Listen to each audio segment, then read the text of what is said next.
What's happening, everybody? It is Olu Olamigoke. I'm here in the studio for FloTrack's meetup, presented by Diadora. Diadora, performance first, crafted and tested at their Italy HQ. Diadora gear is built for speed, the choice of Marco Langon and Simeon Birnbaum. Our boy Simeon, who just set the NCAA record for the 1,500 meters, and both of them joining us on the show later today. Stay tuned for that. I'm joined with my co-hosts from Boston, Nia Gibson and Johnny Pace. How y'all doing? Good, living the dream, man. We did a lot this weekend. Nothing like Boston Marathon weekend. This is always one of my favorites. We had a blast. The squad was rolling deep. We missed you, but we definitely had a deep crew, and we did a lot in a few days. So a lot of good memories, a lot to dive into. To me, I've been to the last 4 of these. This was the best one yet. It was perfect conditions, perfect environment, perfect vibes. So yeah, thanks for dialing into the FOMO, man. Thanks. Appreciate it. Yeah, maybe next year, buddy. Maybe next year. Maybe next year, man. Well, speaking of Boston Marathon, let's just get right into it. You know, Boston Marathon was yesterday. We have the new old champions of the Boston Marathon, both John Korir and Sharon Lokedi, both went back-to-back in the Boston Marathon. John Korir set a new course record of 2:01:52, the fastest marathon in over 2 years, and apparently, according to World Athletics, the 5th fastest marathon of all time. You know, I want to start off with saying this. I want to take accountability. You know me? I'm a guy who likes to take accountability for the things he says. Last week, I said that my boy Benson was going to win because I wanted to be a contrarian and I wanted to be right, but I was very wrong. John Korir, I should have put respect on your name. He did it. Nia and Johnny, y'all were there. Tell me how it went. Oh my gosh, what an amazing performance, hands down. And the media room was one of those things where he got a standing ovation as he crossed the line. He crossed the line, arms wide open. He he did it with flair. And, you saw the type of performance this was going to be probably about at the halfway point. And then when he got to Heartbreak Hill after around mile 20-ish, he just pulled away and kept pulling away. As a matter of fact, he negative split the race. He negative split 26.2 miles. I can just really put that into fruition, the type of guy that he is, type of athlete that he is. And I think now from here, the question is 2 things. Is he going for that world record at some point? If he tests a Chicago, which is a flat fast course. And the second thing is, what's he going to do with that $50,000 bonus you get for breaking the course record? So that's probably why he was celebrating the way he was. He was doing everything. He was doing all sorts of stuff. This was awesome for me because I was shooting it from the finish line. I was up on the bridge. I got to see him make that turn and, that whole home stretch, just running it in and seeing the crowds just come alive as he did this thing. It was something special to witness. Like I said, the conditions this weekend, this was the shot. This was, if there was a time to run out of your mind and take some chances to really go for it, there was no reason not to do it. As far as temperature, it was perfect.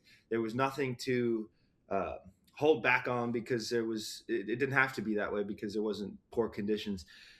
To see him run that way, Boston, and frankly, the entire field, and I know we'll dive into that, seeing the way they ran, this is not an easy course. It's way harder than something like Chicago, and it just makes it all the more impressive to have seen that. So very electric, very happy. Can't say I'm shocked, and sure, I'm grateful to have gotten that front row seat to it. Yeah, man, so to think that a Boston Marathon course is not that simple and Chicago's right around the corner, that's hard to fathom. But we're also going to give our flowers to Sharon because she went out there and ran 2:18:51 on that same course, leaving people behind. I mean, talk to me. You mentioned about the atmosphere as John crossed the finish line, but let me know, what was Sharon's about? How does she celebrate? She's very animated right there, but she also seems to be a very put-together person when we're interviewing her. So how did that all go? Yeah, you can see. I think. Well, go ahead. Go ahead. All right. I say you can see. I'm just. We'll start with the remote Nia and stuff. then Johnny. I think you can see the pure joy on her face. You can see her smiling ear from ear and the satisfaction. She's coming back. She had a target on her back.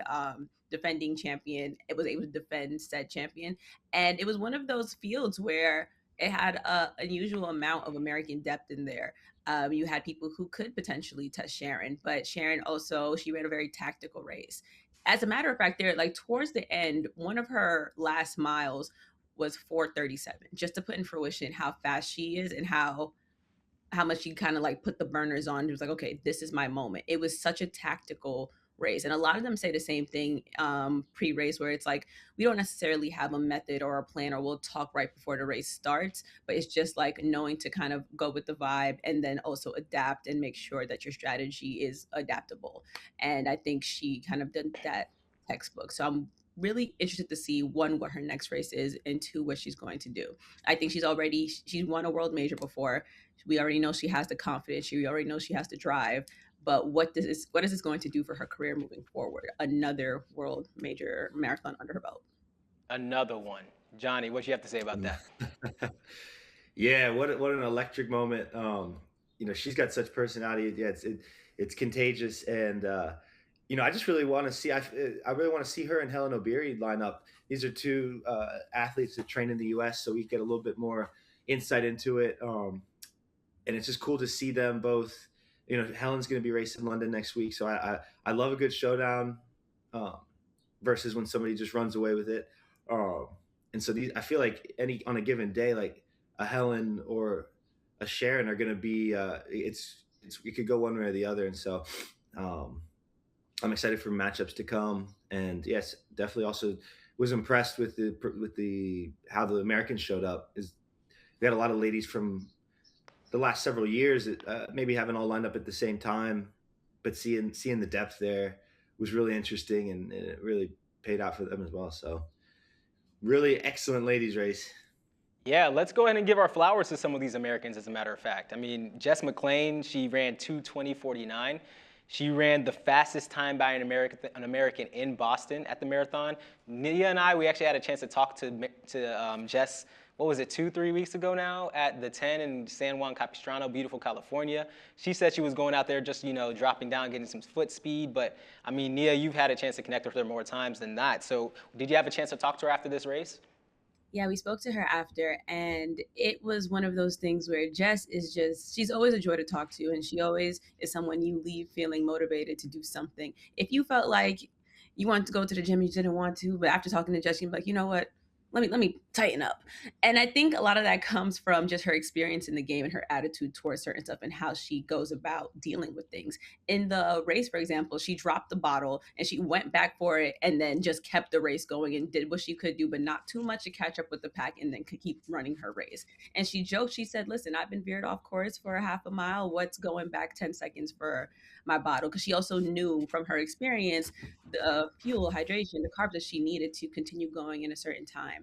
And I mean, this is the fruits of her labor. She crossed the line, all smiles. She said she's been through a lot, and this is just her finally moment, especially with the roller coaster of a year she's been having, and it's only April. So I love this for Jess more than anyone, and I mean, it was well deserved.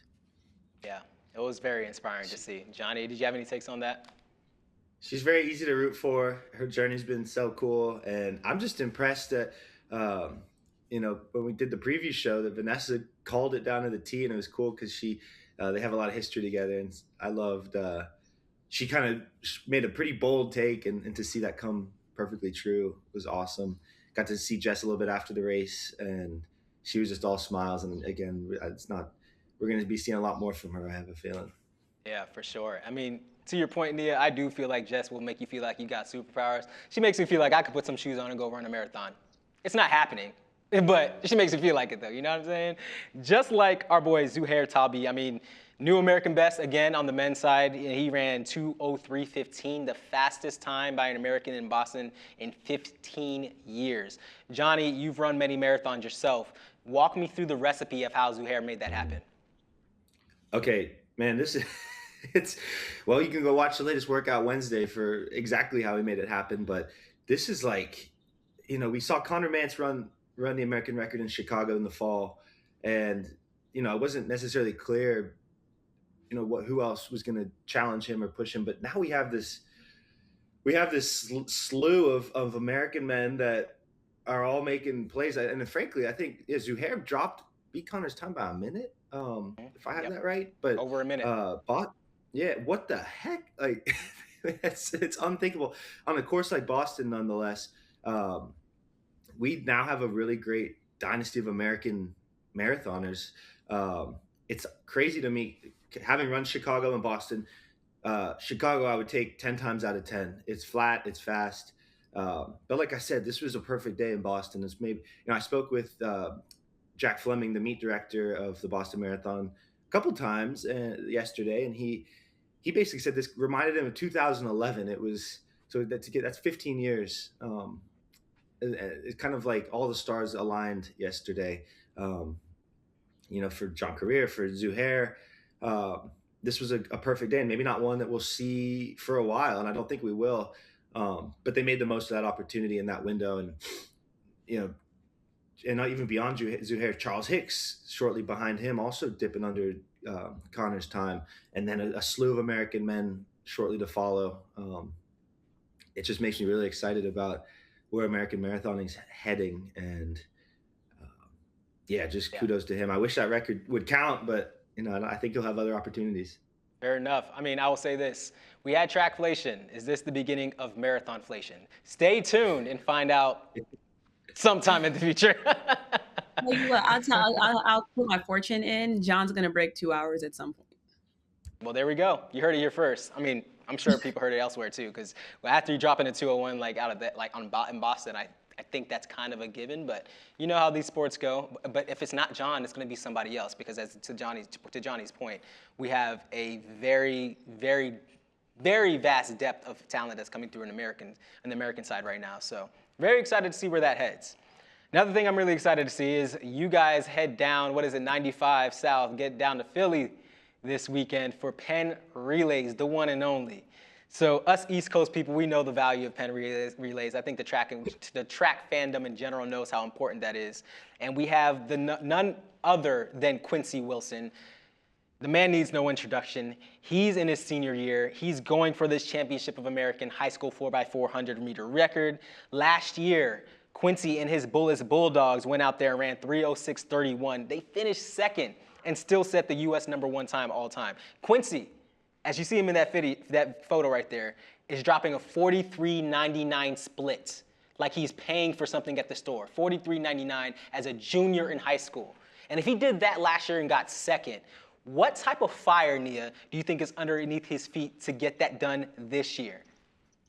He wants to win. He wants to win. Because like I said the other week, that's the one thing he doesn't have. It's not the end of the world that he doesn't have a wheel. But I think when you are a talent like Quincy Wilson, who has been to the Olympics, you have an Olympic gold medal, you have all these national titles under your belt, you have an age group world record, you have all of these things, you're worthy of all of these things. But the one thing that is missing on that to complete a perfect high school resume is that Penn Relays wheel. It's going to be tough.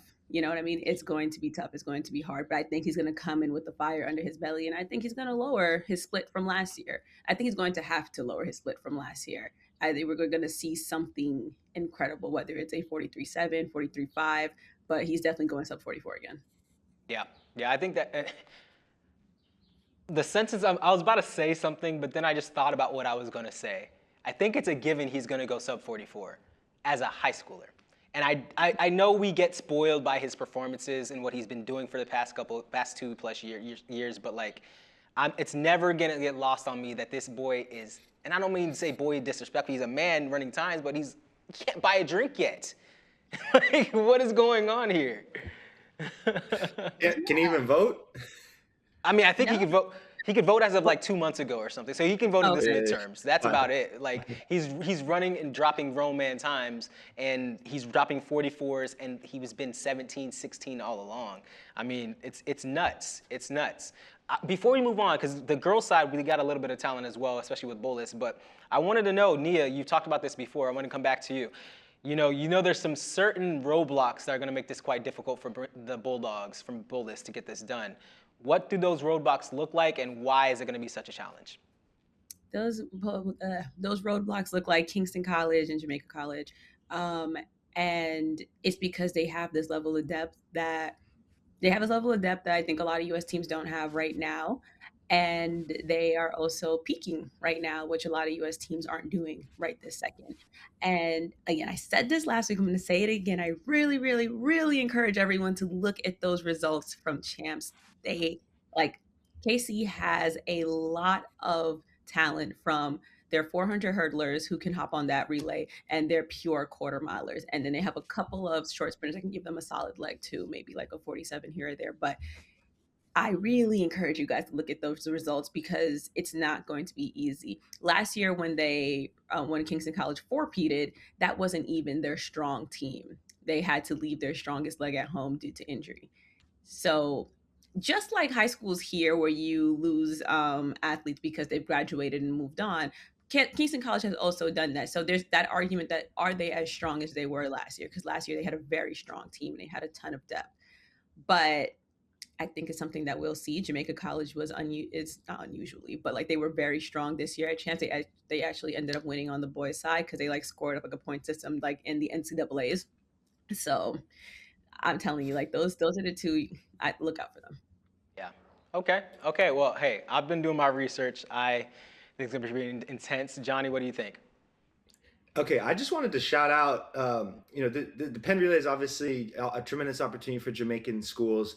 One of my favorite things I've ever done at FloTrack was thanks to you, Nia, when we were in Jamaica last year and you set up a series where we went school to school and put out those profiles. It's called From Yard to Greatness. And I think it came out about this time last year ahead of Penn Relays. I would highly encourage people to check that out and see how these schools are operating because it's incredible. It's inspiring.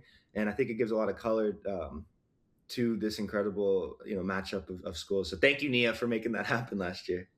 Oh, you're very welcome. I can't wait till we can do it again because there's so many more schools, so many more stories that we have to tell.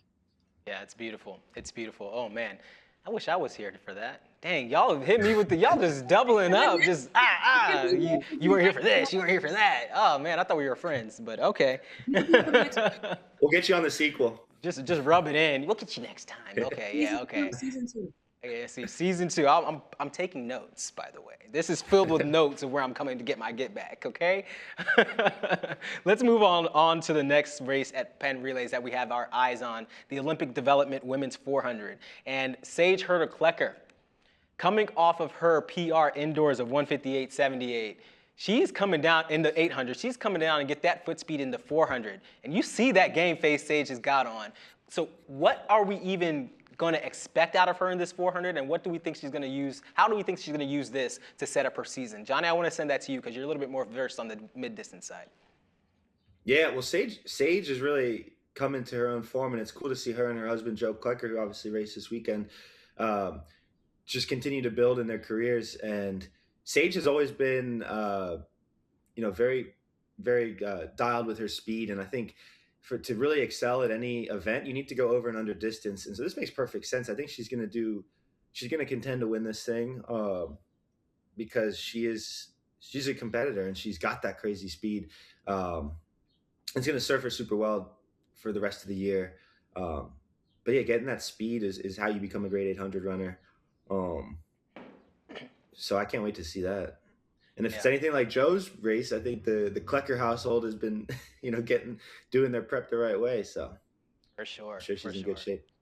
Nia, you got any time predictions just to make it fun? Sage is gonna drop, let's say 52.0. I don't think she's gonna win this race, just because she is running with some dogs alongside some dogs. I'm really have my eye on Bailey, but I think it's the year of the side quest. And to Johnny's point, I think this 400, if anything, will sharpen her up for her 8, which is her main event. And I don't see why not. It's early in the season. The temperature might be all right. Penn Relays is notorious for piss poor weather, but I think it should be okay. It's just Saturday where it's like, But I'm interested to see what Sage does. I want to see how she gets out the blocks. I really want to see how she adapts to 1 lap versus 2, where she's going to choose to relax, where she's going to choose to kick. Are we going to see some 800 elements that she's going to bring into the 400? Will it be to her advantage? Will it be to her disadvantage? Because in a elite world-class group, you can't relax too much, but you can't do too much too early, too soon. So I'm really interested to see what her approach is going to be to this. Like, I don't think it's as predictable as what we can expect from Keely Hodgkinson, who's a little bit more of a speed-based half miler. Yeah, I agree. I think to see the Keely do what she did indoors and go drop down to 400, I think that might be sage. Not necessarily taking a page out of Keely's book, but just taking the concept of applying that foot speed to her own 800. Let's see what her 800 splits. I want to see what her 800 splits are from that 158 indoors as well, because see how this 400 plays into it. To be continued. But let's move right along to the men's, the Championship America, or I'm sorry, the men's college Championship of America 4x8, where we have Georgetown and Tenoda Matsasa, who are really headlighting this event. You know, I'm from the DC area. I have some coaching history with Georgetown, so I've got my eyes on this. But Nia, you seem to be really tapped into what's going on with this. I saw that Tenoda, he ran open. He ran 146, then 2 weeks later, this is this season alone in 2026. Open ran 146, then dropped over a second to run 145.2, I believe, like 2 weeks later. So he's clearly primed to have that baton in his hand in the 4x8 in Penn. So what do you think they can drop? How do you think this is going to play out? Who's coming home with the wheel? Both of you, I want to open up to you guys. This is going to be hard. This is going to be such a hard one because I think the easy answer would maybe be Georgetown, but Tenoda's coming with, he's the only one returning from that championship team from last year. So it's like, what are we going to, what are we going to see? And, you know, our very own, like, Diadora bros, they'll be in it too. Oregon and Villanova, they'll be competing and contesting for the 4x8. So what can we really expect? But then also, I believe Virginia's also in it as well. And you just have all of these damn near world class programs that what are they going to do? And again, Georgetown would be the easy answer if they had at least one more person returning from last year. It's just Tenoda, but not that he's not a strong leg. And I think that's the special thing about the 4x8. The 4x8, you have a little bit of time to maybe make up for a tad bit weaker of a leg. It's not like you have all the time in the world, like maybe like a 4x mile or whatever the case may be. But I think where they put Tenoda is going to matter a lot. And I mean, there's no right or wrong answer. It depends on the strength of the team. It depends on what the coach thinks could happen, if someone could chase, if they're going to need to chase, or if they're going to need to extend the lead if they have one. But I think that's going to dictate who wins, that order of Georgetown. But, you know, I'm going to put my hat in the ring and say I think Georgetown got it. And Okay. Tenoda made like even split like a 144. Okay. Well, that part I don't doubt for a second. I really actually think that's going to happen. But to your point about where you place people, and then you also have Virginia, Oregon, Villanova. Johnny, we have a Wahoo right in the crowd right here. So I know you might be biased, but hypothetically, where would you put Tenoda in your lineup if you were coaching at Georgetown? And who are you going to pick to win this? Yeah, this is shaping up for an all timer. Like this is one of those history book type of ones. We have four exceptional programs. Uh, there's no way this isn't going to be a grind to the finish line. I wouldn't be shocked to see them shoulder to shoulder. Um, you'd be shocked to hear that I'm rooting for Virginia. I think they've constantly been like recently this close to getting that wheel. And literally last week before I came up to Boston, I went down to UVA for the first time since I started at FloTrack and got to film a workout and see how the program operates. They have such depth. They're not suffering from a lack of depth, and they are really peaking with a lot of veterans. Fourth years, fifth years.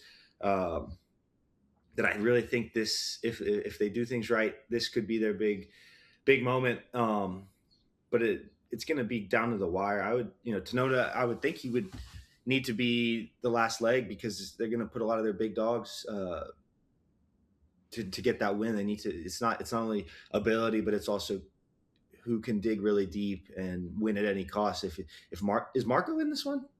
Yeah.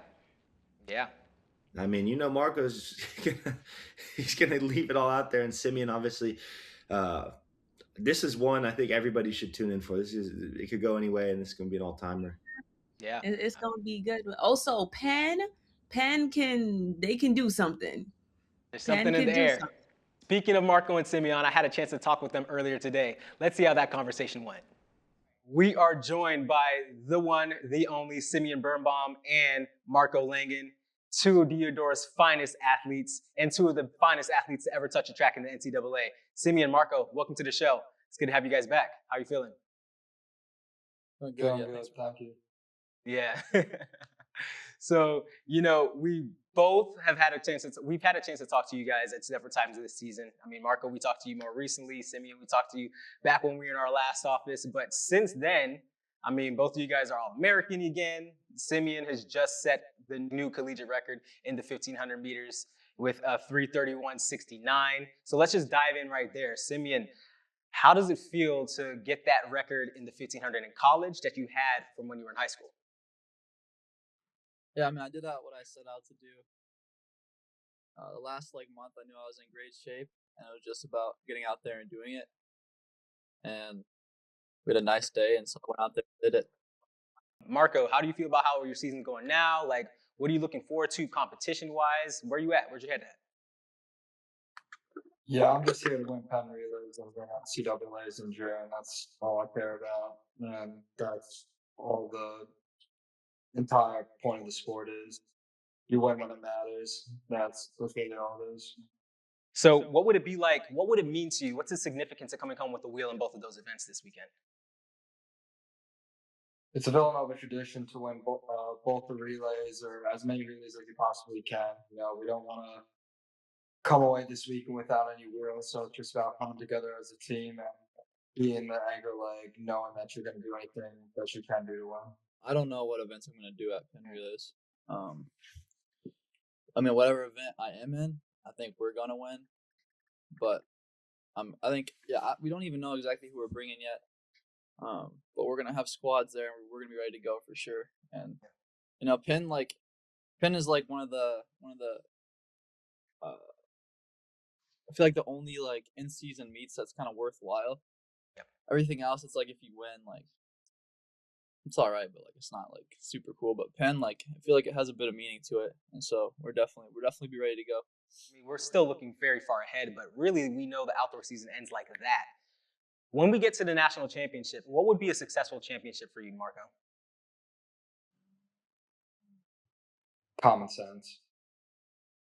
Well, for people, common sense where it's not exactly common, because I might know, but have people watching, let them know. Winning. I mean, what else is there to do except to win, I hear that. All right, so let's take it a little bit further. Are you more focused on, obviously we want to see you win, but are you more focused on the performance or just coming away with the title? Or both? Win. Love it. Yeah. Love it. I respect it. How about you, Simeon? Same question for you. Same answer. Yeah. Y'all make it good and simple to watch, man. We appreciate what you guys are doing for the sport. I think it's going to be an exciting time to see you both at Penn Relays. I'm going to be watching you guys from afar. I'm not going to actually be at Penn Relays on the ground, but the rest of our Flow Sports team will be. Hopefully we'll have a chance to catch up with you there. Best of luck. All the best. Have a healthy competition. We love to watch it. Take it easy, y'all. Yeah, thank you, bro. Cool. Penn Relays is locked and loaded. Simeon and Mark are ready to go there and throw down. We cannot wait to see what our Diadora boys when they get there. But moving right along, we're going to talk about field events.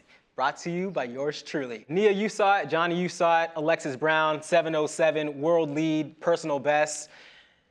We keep saying this is an off year in track and field, but as someone who's done this at the highest level, I know that off years are never really off, because when you take the brakes off and just go with no holds barred, that's when performances really start to show out. So let's look at Alexis Brown's PR here of 7:07. It was win legal, so it's an official world lead. She jumped 684, 698, 7:07 in that order, with a couple fouls after each jump. From the perspective of a horizontal jumper, and let me put you guys on game real quick. Consistency is key in the field events, okay? So when you have a consistent performance, you know you're doing something right. You just have to keep hitting it, and improving. And if you see some fouls in between there, I actually want to know what those fouls were. Now, we don't want to chase fouls. We don't want to glorify fouls. Fouls are fouls. We'll never see them again. But I say all that to say this. Alexis Brown is making a case for getting herself into the World Ultimate Championships this year. Nia, what did you think when you saw that performance? Oh my gosh, I'm like, what's next? Because this was her pro debut, first of all. And I mean, she's just kind of carrying over what she did at Baylor. Because I think this was a pro debut, US number 7 all time, if I'm not mistaken. Yep. And it's just, what is she going to do next? And as a jumper, how does that momentum carry her on through the rest of the season? Because it is early. And are we going to see somebody who could, maybe this is dramatic, test Tara? I would love to see them go head to head, and I would love to see a like dynamic where it's not as predictable anymore. I'm very interested to see Lex being in this pro space and seeing what she can do moving forward. Because when I saw that, I was like, oh my gosh, Olu, look what we got for your field report. Like she did her thing at Tom Jones, a win legal 707, US number 7 all time in her pro debut. So what is she gonna do when she gets her feet a little bit more wet on the pro circuit? And are we gonna see her in some diamond leagues when she's against international competition? Like what are we going? I mean, she was against international competition this past weekend, but you know what I'm saying. Yeah, going overseas. You know, actually, somebody else actually jumped 707 earlier this year too.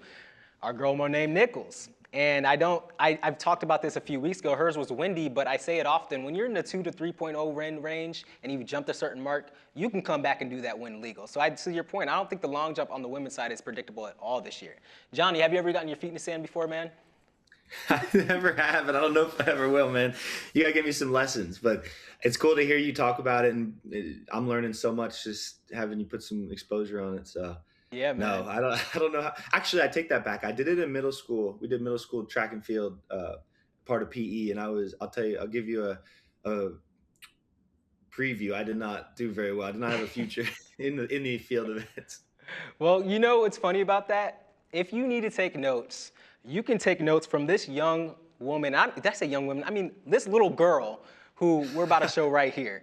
This is Dwight Phillips. Yeah, wait for it. Just wait for it. This is Dwight Phillips' daughter down here in Atlanta. Shout out to Dwight Phillips. I actually trained with him at this very track for about a year back in 2019. Look at that form.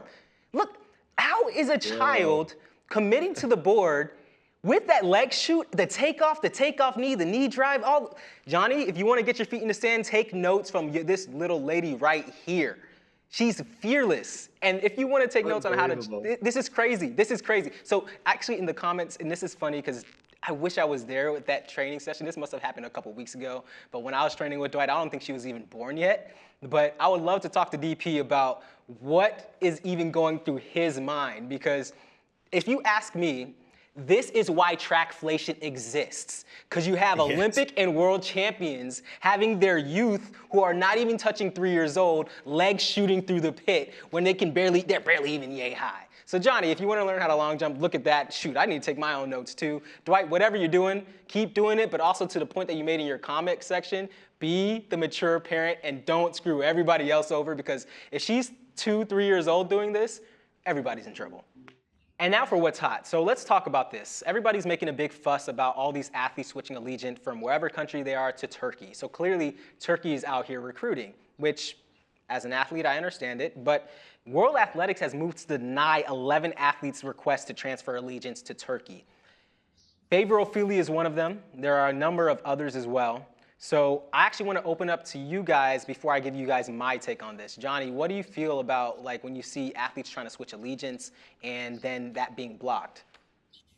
This is an interesting one. I can't remember when I first got wind of this, but I think it was somebody who was deep in the throws community who was talking about, the challenges that some of these athletes are facing, the opportunity that's presented to them. It's like a foreign government from Turkey is coming to athletes with massive 6-figure, 7-figure opportunities, which is life-changing money to switch citizenship. I really couldn't. I don't have an opinion on it because I don't think it's fully right one way or another. I do think there's something to be said about representing your country, and if there's really no ties at all other than a monetary one. It doesn't feel great, but at the same time, like if your own country is not supporting you the way you need, and I suspect that that's the case with a lot of these athletes, that's not great either. Not every federation has the same resources or interest as other countries, and so I think I'm not one to speak on it, but I can understand why these athletes would take such a massive leap, especially knowing you have to sit out for years before you can even let that. It's all in the build up to LA, but you would know better than anybody. So what's your thoughts and Nia certainly, what's your take as well? Yeah, no, I'll speak on it because I think I feel for the athletes. I think it's whack, um, because it's not a thing. I think like let's get something straight. I think growing up in a certain country, there is no pride like being able to represent them on the biggest stage in the world and showing how athletically gifted you are with your country across your chest. Um, Whether it's Nigeria, Jamaica, whomever, right? And it's not, I'm pretty sure it's not a decision that comes too lightly where it's like, okay, I'm just going to switch allegiance because they throwing a bag at me. It's not that simple. And I think when we talk about, I mean, you speak more on this, Olu, when it comes to Nigeria, but Favorite Ofili, she kind of was just handed a bad card. Like she did not compete in the 100 in the past Olympics because she just simply wasn't entered. So I think like there's a touch of negligence there, which is just not fair. It's not okay. It's not cool. And you work so hard to qualify to get to this point, and then you find out at that point that you're just not going to run that race. That's insane. And then I think we can talk about like Ginger Campbell, for example. He medaled at the Olympics, and he kind of has nothing to show for it. He was very vocal when he was switching his allegiance about how much he loves his country, but also how unappreciated he felt, and just again had like nothing to show for it. Roger Stona, he same thing with Jamaica. He was getting ready to switch his allegiance to Turkey. He's a Olympic gold medalist, and it's just like you don't hear much about them. Like I think Jamaica does a really good job of celebrating its sport and glorifying the sprinters, but there's obviously a gap with their very talented field event athletes, which is why you saw the trend of their very talented field event athletes wanting to switch their allegiance. And then obviously the money on top of it doesn't hurt. So I'm sure it was a great incentive and a huge motivator as well, but I don't think like it's never as simple as, oh, money, I'm about to switch. Because to Johnny's point, when you switch, you don't get to just compete at the next, like you have to set out like 3 years from like international competition in that matter. I want to kind of give people a little bit of an analogy here as we close this out. So think about it this way. We celebrate the American dream. We celebrate immigrants coming from whatever country they are to come to America to live and to establish themselves, to have a family, to set up a new life for themselves, right? We come to America as immigrants seeking new opportunities. But imagine we have a privilege as American citizens to not have to worry about a lot of the details that might be missed in other countries. Now, as an athlete, you don't get to choose where you were born. However, when you do want to choose to compete for your country, and if you're one of the best to ever do it in your country, you would hope that that same country would be happy for you, would be proud of you to put your name on your chest, to send you out to support you in all the things that you have to do. Now, for my experience, there have been many times where I was qualified for teams. I've received then IAAF has sent me world invitation, wildcard letters and invites to go to world championships. I've qualified and been ranked in the top 15 in the continent of my country, and I was denied access to these competitions. Why? Because of money, or why? Because of other drama going on within the federation.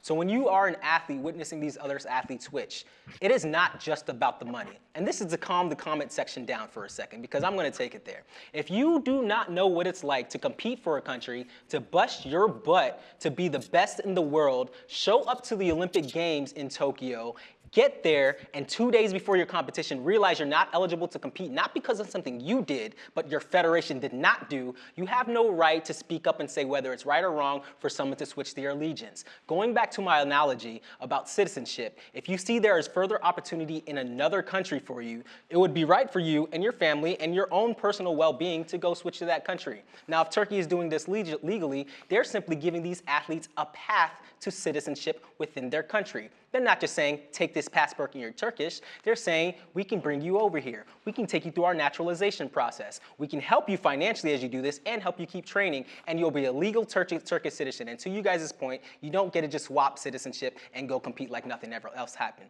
So just so we're shining light on this, these athletes switching allegiance, it's not just about the money. The money's a perk, but guess what? They'd be getting the money in any country they go to because they're among the best in the world. It's deeper than the money. Look a little deeper. Hopefully this sheds some light on it. Sorry I had to go there on you guys, but I think it's about time these comment sections calm down. All right. Yeah. Now, switching gears real quick, because we're going to get off that spicy topic for a second.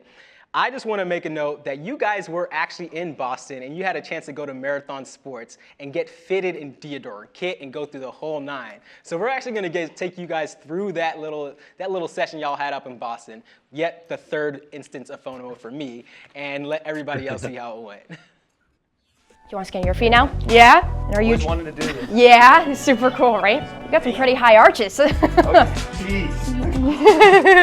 What? Do you wear any inserts on in your shoes? Yeah? I got custom. Oh, there you are. Okay. Get a 3D scan of your feet.